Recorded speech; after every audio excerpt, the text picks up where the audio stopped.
Gangs on ATVs. Some in South St. Louis say their streets have been taken over by all-terrain vehicles, and police seem powerless to do anything about it. Our Casey Nolan reports there's an ATV law on the books that St. Louis police were not enforcing until now.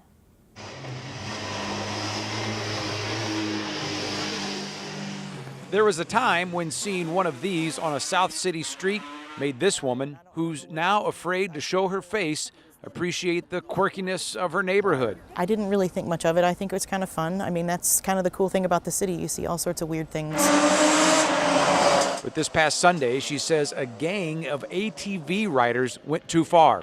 She says a pack of about 10 or 20 drove into oncoming traffic and nearly hit her car on South Jefferson. I almost hit them, and it freaked me out, and I started honking the horn, so I reacted. And that, she says, set one of the riders off. So they pulled a gun on me. And while you're sitting there parked, shocked, going, what the heck's going on? She says she was able to drive away, but the ATVs followed her, chased her,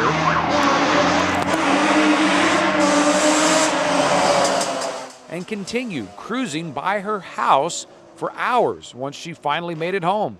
She says police came when she called, but told her they couldn't do anything because they couldn't pursue for nothing more than a possible traffic violation. Their hands are tied. They kind of just chuckled at the whole situation. is it too strong to say you're being terrorized by these guys on ATVs? Not at all. Thursday, St. Louis police announced a new policy, enforce a law that's already on the books, a state statute that makes it illegal to ride an ATV on public streets. They say riders will be arrested and their ATVs towed. Do you think this will help at all? I hope it will.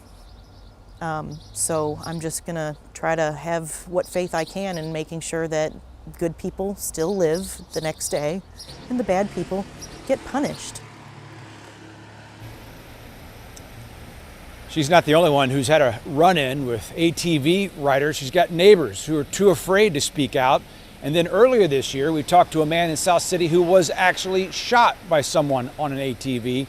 No one in that case was charged because prosecutors said the state's overly broad, in their words, self-defense laws made it impossible to get a conviction. Live on Cherokee Street in South St. Louis, Casey Nolan, 5 on your side.